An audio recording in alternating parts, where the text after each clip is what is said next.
Okay, so to address the scapula, firstly and foremostly, we need to make sure that we have dealt with the fascia up here at the wither. So this fascia is often quite sticky. Good girl, it's okay, honey. So before we start with any type of unlatching mechanism and stacking of the scapula to release that, we're going to address this up here. So one hand right at the scapula at the level of the cartilage. The other hand is flush with the side of the wither, and we are doing just a diaphragm release at this point. We're going to follow the fascia.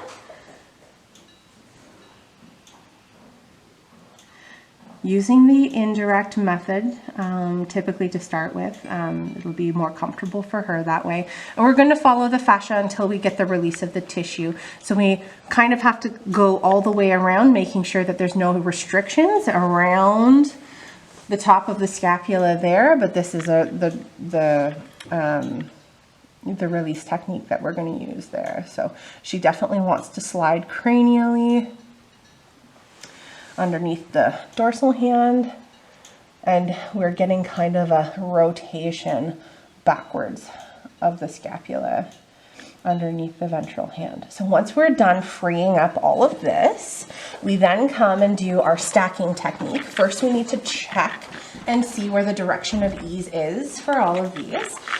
So one hand is down near the point of the shoulder, just at the level of the tubercle. The other hand is up at the scapular cartilage, and we're just going to check. So we're going to start by holding. Usually I start with my dorsal hand holding the top of the scapula steady, and we want to check to see the range of motion through the bottom of the scapula here. So we're just going to check that and see which way our direction of ease is. The direction of ease for this horse is actually caudally. So then we're going to hold this hand steady, holding the bottom of the scapula still, and we're going to check the top. So we're going to see back and forth which way is our direction of ease. Good girl. And she wants to come back caudally this way as well. So then we're going to hold both hands together, and we're going to check up and down, ventrally to dorsally, and see how the fascia wants to shift that way. And for this mare, she definitely prefers up. So then we're going to do what's called a stacking. So we are going to, good girl, good girl. So we are going to we're going to bring the fascia back with the ventral hand, back with the dorsal hand, and we are going to go up. So it's a back, back, up with all of that, and we're going to hold that until we get the release that we need.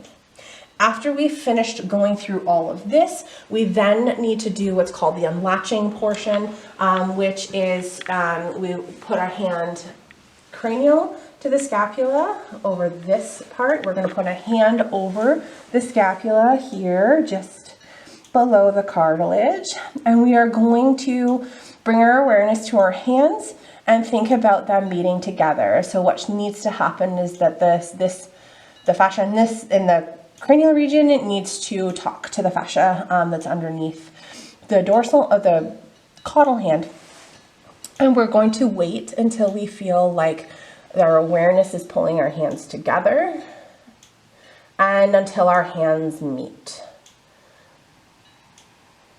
And then once we are done with this region, we switch hands and come caudally. So one hand over the scapula here, one hand over the fascial tissue over here for the serratus on this side. And we're going to allow for the connections to come caudally cranially so that the hands are over top of both of those pieces until we feel that those two pieces are connected. Once we're finished with allowing that to happen, the shoulder has then been addressed.